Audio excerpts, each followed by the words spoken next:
The drama that began with a plate of pasta moving in. Anna dragged her heavy suitcase up the narrow staircase, her breath uneven, her heart pounding with both exhaustion and anticipation. A new apartment meant a new chapter, a chance to escape the weight of her past and step into something unknown. At the door, a tall, dark-haired young man was waiting. His face carried a tired smile, the kind of expression that could mean either indifference or quiet humor. "You must be Anna?" he asked, extending his hand. "Yes," she replied, forcing a small smile. "And you must be Mark." Their hands touched for the first time briefly, firmly. For a fleeting second, Anna thought she saw in his eyes something peculiar, confidence tinged with carelessness. Not a bad first impression, she told herself. The apartment itself was bright, sunlight streaming through the windows. Yet the kitchen told another story, its tiles cracked, its cupboards worn with time. Still, Anna liked the place. She wasn't looking for perfection. She was looking for a beginning. First days at first evening, they sat together at the kitchen table. Mark made coffee in an old kettle, its whistle piercing the quiet, and handed her a cup. "I've lived alone for a long time," he said. "Sharing an apartment might actually feel easier." Anna nodded, sipping carefully. "Yes, as long as we don't touch each other's things, everything will be fine." Mark chuckled. "Of course. Respecting boundaries, that's the most important rule." It was such a simple agreement, but in that moment, it felt almost sacred. Anna believed his words. She wanted to believe. Everyday life, the weeks slipped by. Anna came home from long days at work, weary but strangely at peace in the kitchen, where she cooked her dinners. Mark often spent his evenings out with friends, drifting in and out of the apartment like a shadow. Sometimes Anna noticed that items in the refrigerator had moved just slightly from their place. She brushed it off. Everyone makes mistakes. Maybe he was looking for his own food and bumped into mine, she thought. For a while, she convinced herself nothing was wrong. The first suspicion one morning, Anna reached into the fridge for her yogurt. The same container she had placed there the night before was gone. She searched every shelf, every corner. Empty. Did I eat it already? Maybe last night after work. I was so tired I could have forgotten, she told herself, though the doubt lingered. That evening, when Mark came into the kitchen, she asked casually, "Hey, you didn't happen to drink my yogurt, did you?" He shook his head quickly. "No, I don't even like yogurt." But his eyes slipped away from hers, darting to the side. In that moment, Anna's heart tightened with a faint unease. She forced a smile, pretending not to notice. "Maybe it's just my imagination," she told herself. But deep inside, the seed of suspicion had been planted. Nocturnal sounds. It was midnight when Anna stirred from her restless sleep. A sound sharp, metallic echoed through the silence. The refrigerator door had slammed shut. Her heart raced. She lay still, eyes wide open in the dark, afraid to move, afraid to confirm what she already suspected. The apartment fell silent again, yet the unease lingered, pressing down on her chest like a weight. At dawn, she entered the kitchen. The bread was gone. The cheese, too, vanished. "Mark, did you eat this?" she asked carefully. He shrugged, his face expressionless. "No, must been you. You just forgot." But Anna's memory was sharp. She remembered, and deep inside, she knew the midnight sound was no dream. Contradictions. Days turned into weeks. Mark's behavior shifted like sand in the wind. At times, he was disarmingly kind, cracking jokes, sharing laughter, almost warm. But then, without warning, he turned cold, distant, a stranger in his own home. One evening, Anna ventured, "Where did you grow up?" Mark hesitated. His eyes clouded. "Here and there," he muttered. "Where exactly?" She pressed. "It doesn't matter," he snapped. "The past isn't important." Anna felt her chest tighten. "This man, I live with him, and yet I know nothing about him." The friend's warning. On a quiet weekend, Anna's closest friend, Alice, came by. They chatted over tea, laughter briefly filling the apartment. Mark walked past them, his steps heavy, his eyes unreadable. Alice watched him leave the room, then leaned close, whispering, Anna, do you really trust him? Anna frowned. Why do you say that? There's something strange about him. I can't explain it. Just be careful. Later that night, Mark confronted her, anger flashing across his face. Why do you let people talk about me behind my back? He's just my friend, Anna stammered. But the fire in his eyes said otherwise. This was their first real conflict, their first fracture. A fragile reconciliation the following evening. Mark appeared in silence, carrying a small bouquet of flowers. I'm sorry, he said softly. I overreacted. Anna studied his face, searching for truth. For a moment, she saw sincerity, and her guard lowered. They shared dinner together, speaking gently, pretending the wound was healed. But later that night, when Anna opened the refrigerator, the truth slapped her in the face once more. The eggs and entire carton were gone. She shut the door quietly, her chest aching. Maybe it's small, maybe it doesn't matter, but why won't this knowing doubt leave me? Escalation of suspicion. Anna's doubts grew heavier with each passing day. What began as missing yogurt and vanished bread now spread into every corner of her life. Meals she had carefully prepared for work were gone by the time she returned. Packages she remembered buying no longer existed in the fridge. Her patience was fraying. Is this really happening? Or am I losing my mind? That deep down, the answer was clear. It was no accident, no coincidence. It was him, Mark. His footsteps echoed at night, his careless gaze when she asked questions, his mocking half-smile. Every act of denial was another spark in the fire growing inside her. Confrontation one evening, the silence between them shattered. Mark, Anna said, her voice trembling but firm. Why do you keep taking my food? Mark leaned against the counter, smirking. Are you serious? It's just food. This is a shared apartment. Everything is shared.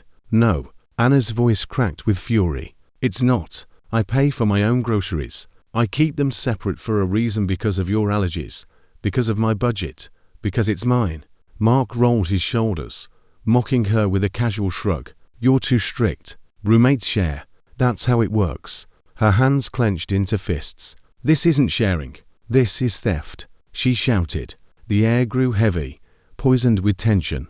What was once a fragile truce between them had now splintered into open war. Gathering evidence the very next day, Anna made a decision. She walked to an electronics store and bought a small hidden camera.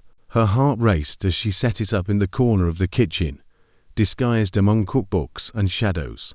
This time, she whispered to herself, I need the truth. If I don't, I'll lose my sanity. That night, while the city slept, Anna sat awake in her bed, staring at her phone screen as the camera streamed live. And there it was, undeniable. Mark entered the kitchen under cover of darkness. He opened the fridge. He pulled out a carefully prepared meal and devoured it, bite after shameless bite. Anna's hands shook as she watched. Her throat tightened. Her chest burned. It was real. Every suspicion, every doubt, it was all real. In that moment, something inside her snapped. The great quarrel the next morning. Anna played the recording for him. Here, she said, her voice breaking with both fury and triumph. Here is the proof. Now you can't deny it. Mark's eyes widened for a split second before narrowing into rage. You spied on me. You invaded my privacy. He roared. You call this privacy? Anna shot back, tears streaming down her face. What about my rights? What about my food, my effort, my dignity? The kitchen became a battlefield of voices, shouts clashing, accusations cutting like knives. Walls trembled with their fury. For the first time, there was no room for denial, no space for pretense. The fragile rope that tied them as roommates snapped violently, leaving only bitterness and enmity behind. Desperation and the trap nights grew colder. Anna lay in bed, staring at the ceiling, her thoughts chasing her like shadows she could never outrun. Why must I endure this? Why do I always have to be the one who suffers, the one who compromises? She confided in Alice, her voice trembling over the phone. I can't take it anymore. He won't stop. Please be careful, Alice begged. Don't let anger control you. But anger had already seeped into her bones. The next day, while cooking, Anna's eyes fell upon a jar of almond powder. She froze. Mark was severely allergic, she knew it. Her hands trembled as her mind waged war with itself. This is dangerous, this could hurt him, she whispered. No, I can't, but rage drowned out reason. Her hands moved almost of their own accord, sprinkling a small amount of almond powder into the pasta. The kitchen was silent, but for the bubbling of the pot, the sound of a trap being set. That evening, she placed the dish on the table, her voice icy. "This is mine. Don't touch it." Mark smirked, mocking her. "You're still like a child. Why not just write your name on everything?" "I warned you," Anna said firmly. "Do not touch this." The war was no longer hidden. It was open. The fatal night Anna left the apartment, wandering the city, her thoughts in turmoil. In a bar, she sat 4 hours, her hands cold, her heart torn between dread and fury. What if he eats it? What if something happens? When she returned past midnight, the answer awaited her. The plate was empty. The pasta was gone. The trap had been sprung. Her stomach dropped. He ate it hours later. The phone rang. It was Linda, Mark's mother. Her voice choked with tears. "Anna, Hayes in the hospital. He had a severe allergic reaction." Anna stood frozen, torn between fear and a strange, terrible sense of inevitability. Hospital and accusations. The next morning, a call came from the hospital. Mark had survived, but only barely. The doctors said he could have died if he had arrived a few minutes later. Anna's chest tightened. Relief and guilt collided inside her, twisting her soul. Then came the storm. Linda, Mark's mother, cold in tears and fury. "You nearly killed my son. How could you?" "I warned him," Anna shouted back, her voice trembling. "I told him again and again not to touch my food. He wouldn't listen. You poisoned him. You planned it." Linda screamed. "You are a monster." The phone went silent, but her words stayed, echoing inside Anna's head. Soon, friends and acquaintances turned against her. "She's heartless," some whispered. "She's a criminal," others muttered. Even those who wanted to understand her dared not speak openly in her defense. Anna felt herself shrinking, becoming an outcast in her own world. At night, she sat alone, staring into the mirror. Am I evil? Or was I only fighting for justice?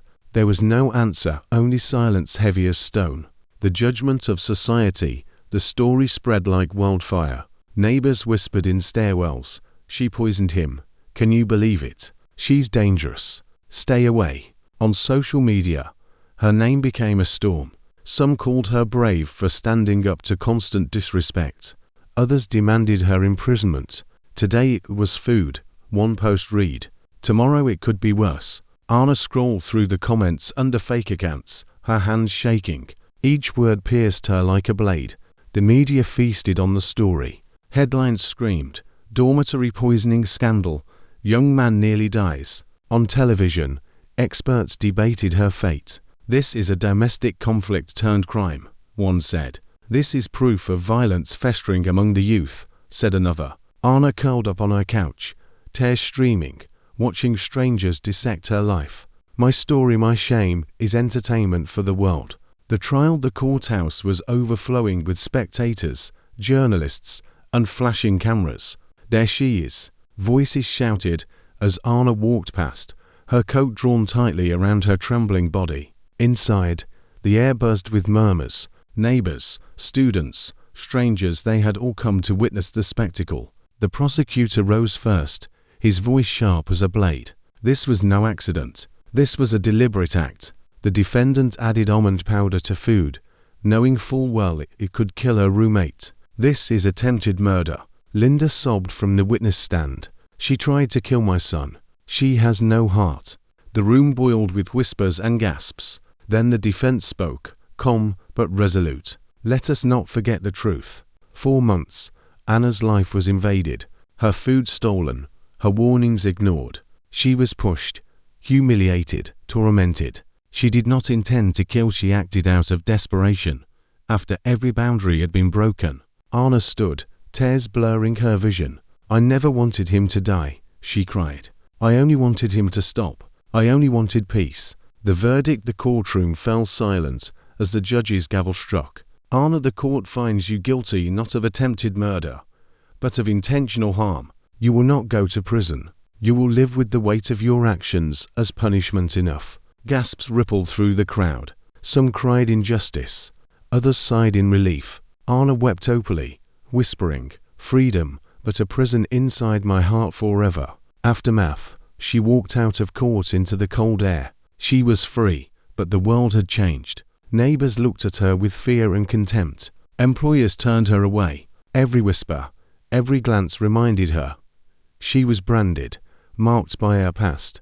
Mark eventually left the hospital, his face pale, his body weakened, but his eyes burned with hatred. "You think it's over," he told her once when they crossed paths. "You will never have a new life, or make sure of that." Linda stood by his side, her voice heavy with venom. "We will never forgive you." The weight of time years passed. Anna moved to another city.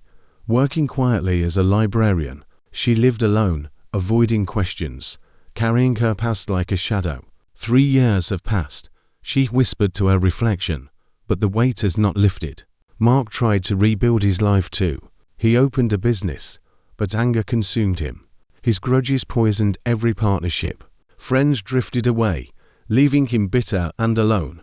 "I can't escape her shadow," he admitted once to the mirror. Linda grew older, her strength worn away by years of grief and anger. She lived for her son, but was haunted by her hatred. She could not let go, and it ate her from within. One autumn afternoon, fate brought Anna and Mark face to face in a crowded marketplace. "It's been 3 years," he said coldly, "but my anger hasn't faded." Anna looked at him, her voice weary but firm. "Neither have my memories, but I've learned that to live one must forgive." Mark said nothing. He only turned and walked away, leaving behind a silence heavy with unfinished truths. Epilogue. Forgiveness, a new happiness time, relentless and unyielding, delivered its own verdict. Anna eventually found love again. Daniel, kind and steady, saw her not as a criminal, but as a woman scarred and still standing. Together, they built a quiet home filled with laughter and children's voices. Mark, broken by years of anger, returned to his hometown. He opened a small shop, finally learning to live by honest work. Though hatred once ruled him, time carved humility into his heart. And Linda, once consumed by rage, softened in her final years. She came to understand that clinging to bitterness was its own prison. On a golden evening, Anna sat in her garden, watching her children play. The sun painted the horizon in fire and gold. She closed her eyes, breathing deeply. The past still lived within her, but it no longer owned her. Life is a trial, and the greatest victory is not revenge, but love and forgiveness. Final words. Courts may deliver temporary justice, but time delivers the eternal verdict, and its judgment lives forever in the human heart.